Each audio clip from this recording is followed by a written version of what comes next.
नमस्कार. छायाच रेसिपीजमध्ये आज आपण चण्यांपासून खूपच चमचमीत आणि मस्त अशी रेसिपी बनवतो आहे. तर यासाठी मी अर्धा कप चणे 2 वेळा स्वच्छ धुवून घेतले.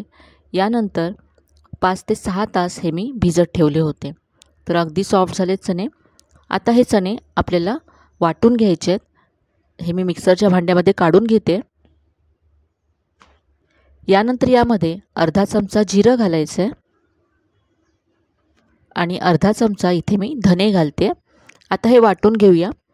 वाटताना फक्त 2 ते 3 चमचे इतकंच पाणी वाटण्यापुरतं मी घातलं आणि हे असं वाटून घेतलं आहे. जाडसर वाटून घेतलं आहे.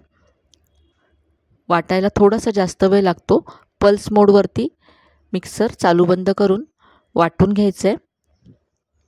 मध्ये मध्ये चमच्याने तुम्हाला हे मिक्स करायचं आहे आणि असं जाडसर वाटून घेतलं. हे सगळं वाटण मी बाउलमध्ये काढून घेतलं आहे. यानंतर यामध्ये आपण पुढचं साहित्य घालूया. तर इथे मी बारीक चिरलेली हिरवी मिरची घालते आहे. यानंतर इथे मी कांदा घेतला आहे, असा मोठा चिरून घेतला आहे मी. आता यामध्ये आलं आणि लसूण घालायचं आहे. तर इथे मी अर्धा इंच आलं आणि 4 ते 5 पाकळ्या लसूण किसून घेतला होता. आता यामध्ये पाव चमचा हळद घातली आहे. यानंतर यामध्ये अर्धा चमचा गरम मसाला घालायचा आहे. चवीप्रमाणे इथे मी मीठ घालते यामध्ये. यानंतर चवीप्रमाणे लाल तिखट घातलं आहे. आपण यामध्ये हिरवी मिरचीसुद्धा घातली होती, त्यामुळे लाल तिखट तुमच्या चवीप्रमाणे इथे कमी जास्त घाला. बारीक चिरलेली कोथिंबीर घातली. आता हे मिक्स करून घेऊया. खूपच मस्त अशी रेसिपी आहे. अगदी चमचमीत होते ही रेसिपी. इथे आता मी याला बाइंडिंग येण्यासाठी 2 चमचे तांदळाचं पीठ घालते.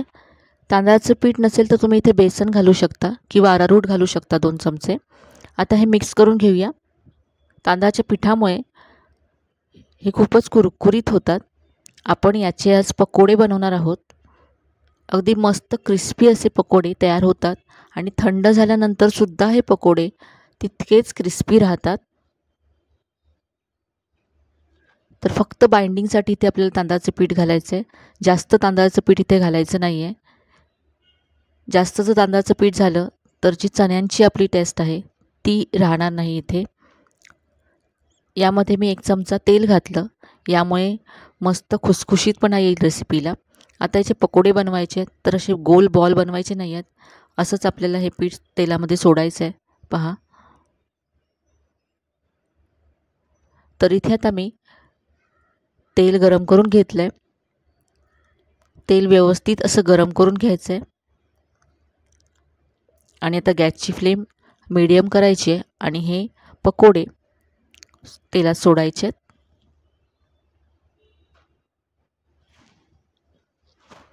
हे पकोडे तुम्ही नक्की एकदा करून पहा आणि थंड झाल्यानंतर सुद्धा हे क्रिस्पी होते की नाही ते मला कमेंटमध्ये कळवायला विसरू नका.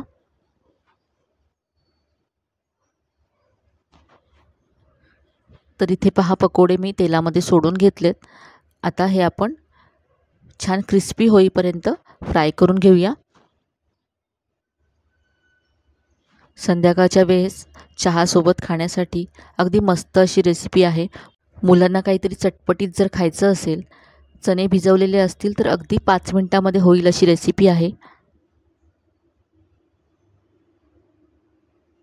तर इथे पहा हे पकोडे मी काढून घेतलेत. खूप मस्त रंग आला आहे आणि अगदी कुरकुरीत झालेत. तर असे सगळे आपण पकोडे काढून घेऊया आणि उरलेल्या पिठाचे सुद्धा पकोडे मी इथे फ्राय करून घेते.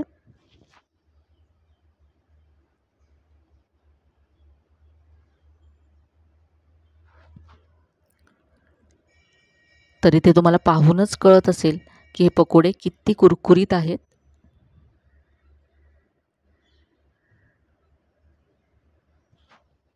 इथे मी टोमॅटो केचप बरोबर हे सर्व केलेत. तुम्ही कुठल्याही चटणीबरोबर सर्व करू शकता. असेच सुद्धा हे पकोडे खूपच छान लागतात.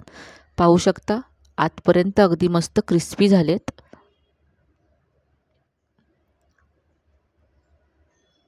तर आजची ही रेसिपी तुम्ही नक्की करून पहा. तुम्हाला नक्कीच आवडेल अशी मला खात्री आहे.